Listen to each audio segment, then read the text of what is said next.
Alors on va passer la parole d'abord à Jacques Valente, qui est navigateur, qui a été transplanté le 2 avril 2008 avec le rein d'une amie d'enfance.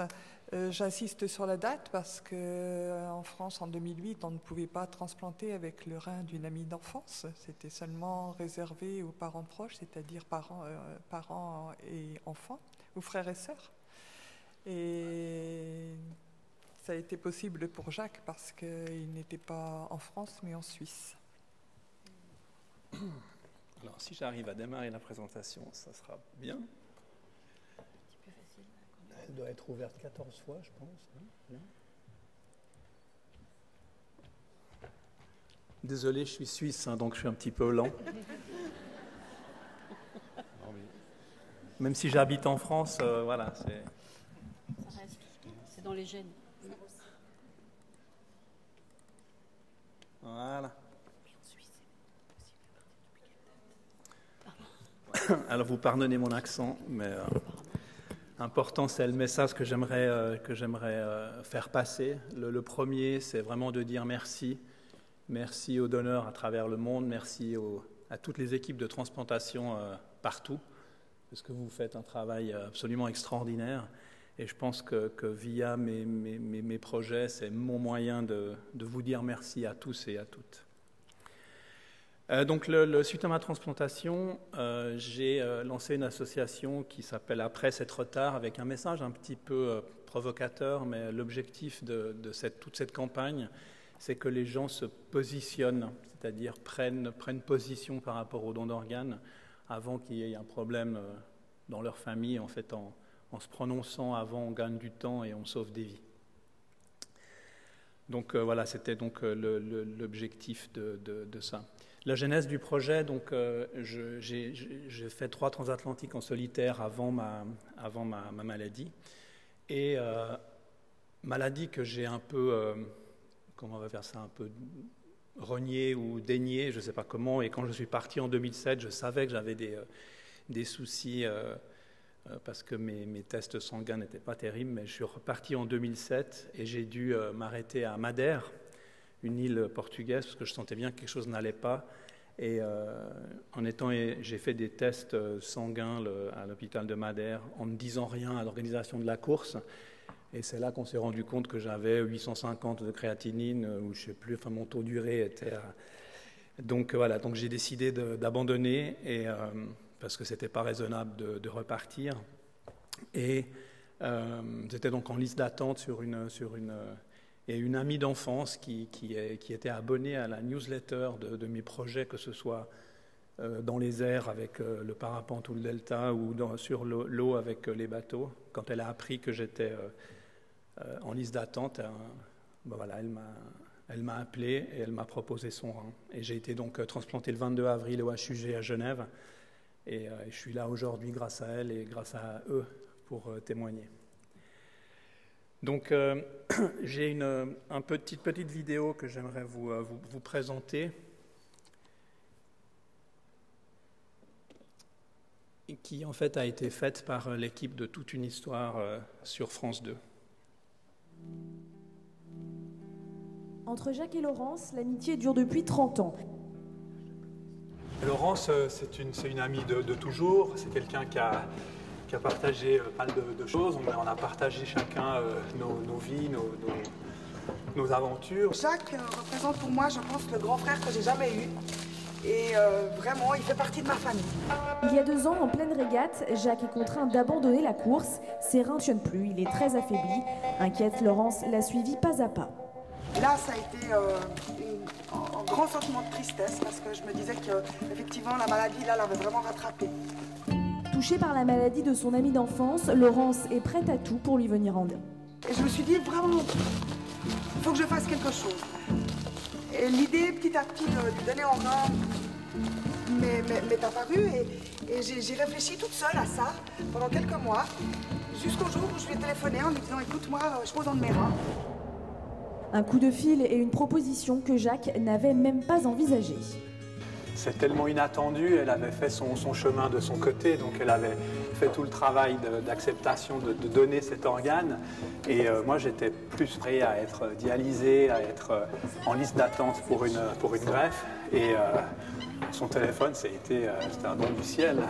Ça me paraissait tellement évident de donner à Jack en rein, en l'occurrence, que quoi, je veux dire, il n'y a pas de mots pour exprimer ça, quoi. Ça allait de soi. Dans cette belle aventure, les enfants de Laurence, Turial et Valentine, l'ont soutenue jusqu'au bout. Pour moi, en tout cas, c'était vraiment important que vous soyez là. T'as eu totalement fière, ouais. C'est vrai? Moi, j'étais déjà fière de toi, mais je le suis. Ça m'a fait plaisir que tu fasses ça pour lui. Voilà. C'était normal qu'on soit présent pour toi. T'as sauvé la vie à quelqu'un, c'est énorme. C'est énorme. Tout au long de cette aventure, la chance sera avec eux. Laurence, neuse universelle, la greffe peut avoir lieu rapidement. 9 mois après, ils sont toujours suivis de près par les médecins. Ouh. Bon, eh ben, bonne nouvelle. Tout va bien. Allez, on peut. Tu vois ton cadeau, nickel. Résultat fabuleux. Ouais, mais moi, j'avais quand même la trouille que tu refuses. Mais on peut pas refuser un cadeau comme ça, c'est impossible. Tu m'as tout simplement sauvé la vie. J'ai qu'une chose à dire, quoi. Merci.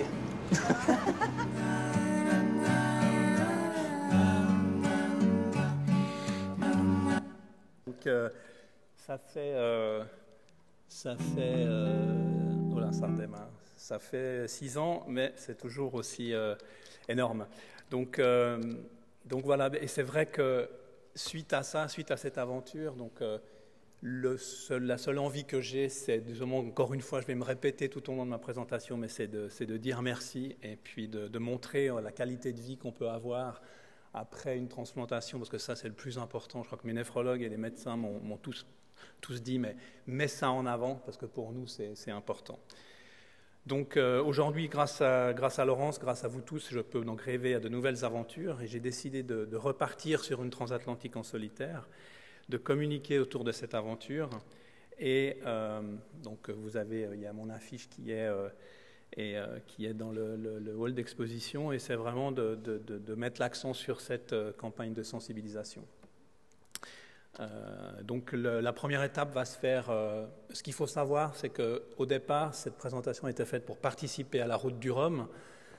J'ai malheureusement pas obtenu le budget pour cette course, mais j'ai décidé de réarmer mon ancien bateau, et je vais partir en pirate, entre guillemets, un peu avant, pour essayer d'arriver en même temps que les bateaux de la route du Rhum, et essayer de donner de la visibilité à notre cause lors de l'arrivée de la route du Rhum. Donc le bateau va être amené en août, je vais amener le bateau en août à Madère, où j'ai un événement qui est prévu là-bas avec les hôpitaux, eux qui ont découvert en fait ma maladie. Au départ de la Grande Motte, le bateau est à la Grande Motte actuellement. Et ensuite, donc, en novembre, je vais traverser sur la Guadeloupe. Donc la première étape fait 1250 000, environ 2000 km, et la deuxième étape, à peu près 5000 km sur Pointe-à-Pitre. Donc le bateau, c'est un bateau qui fait 9,50 m de long, qui est vraiment un prototype de course qui était prévu pour courir, mais qui va courir tout seul au nom de la cause. C'est un prototype qui a été fait à La Rochelle, à l'unité, donc où j'ai participé à la création du bateau. S'il y a des Suisses dans la salle, je crois qu'il y en a, vous connaissez tous le très grand marin qui est au milieu, qui est Dominique Vavre, qui a fait 10 tours du monde en solitaire, et c'est le parrain de tous mes bateaux. Il était venu, donc, et il nous soutient par rapport à ça. Donc voilà, le bateau est à la Grande Motte. J'ai été accueilli magnifiquement par la ville de la Grande Motte qui s'est associée à la cause et qui m'a offert l'emplacement et qui va m'aider à communiquer là autour.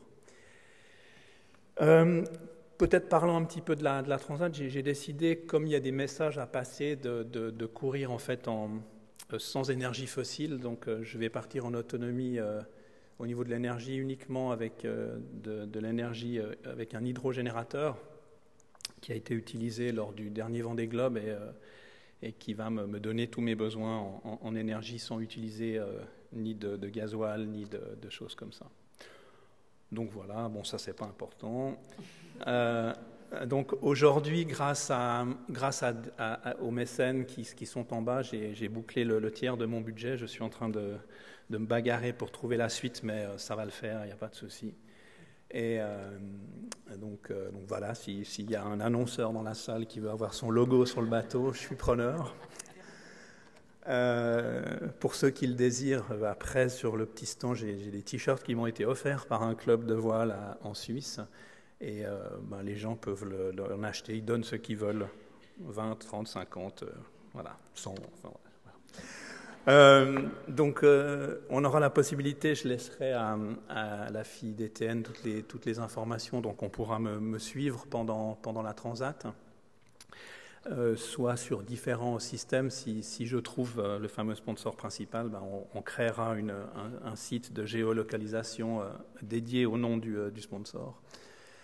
Sinon, donc, j'ai sur mon site internet jacquesvalente.com toutes les informations, également une page qui s'appelle « Après c'est trop tard » sur Facebook, pour ceux qui sont connectés. Et donc l'objectif, ça va vraiment être de communiquer là autour. J'ai 2 ou 3 émissions qui m'ont demandé de les contacter en direct, donc sur les radios, que ce soit en France ou en Suisse. Mon dossier est sur TF1 auprès de 7 à 8 là, avec Harry Roselmack. J'espère qu'il répondra avant que je parte. Vraiment, l'idée là derrière, c'est de filmer le maximum de choses pour que je puisse, au retour de cette belle aventure, monter un film et puis avoir le bonheur de venir vous le présenter peut-être à Marseille l'année prochaine, je ne sais pas, à voir, ou dans 2 ans ou dans 3 ans. Encore une fois, pour mettre en avant le travail fabuleux que vous faites pour nous permettre de vivre. Donc, j'ai eu pas mal alors ça, c'est les médias suisses qui a une émission Temps Présent qui a fait toute une émission. Donc, tous les liens sont disponibles sur mon site. C'est assez intéressant. C'était justement sur les donneurs vivants. J'ai eu, grâce à Anne-Marie, de très beaux articles dans la revue de La Fille d'Étienne à l'époque. Et et c'est vrai que Laurence, voilà, on se connaît depuis 40 ans. Elle a eu sa vie, j'ai la mienne, et c'est une amie incroyable. Et enfin voilà, donc c'est quelqu'un qui communique pas, qui communique peu, qui aime pas se mettre en avant. Donc je suis son vecteur. Elle a fait ce qu'elle avait à faire dans cette démarche incroyable du don qu'elle m'a fait. Et voilà, donc c'est mon moyen de vous dire merci. Donc la préparation du bateau est en cours, il est à la Grande Motte. Si vous passez vers Montpellier, etc., arrêtez-vous. On ira boire un verre. Et puis je crois que tout ce qui est question, ça se fera après. Je voulais encore vous remercier et puis vive la vie.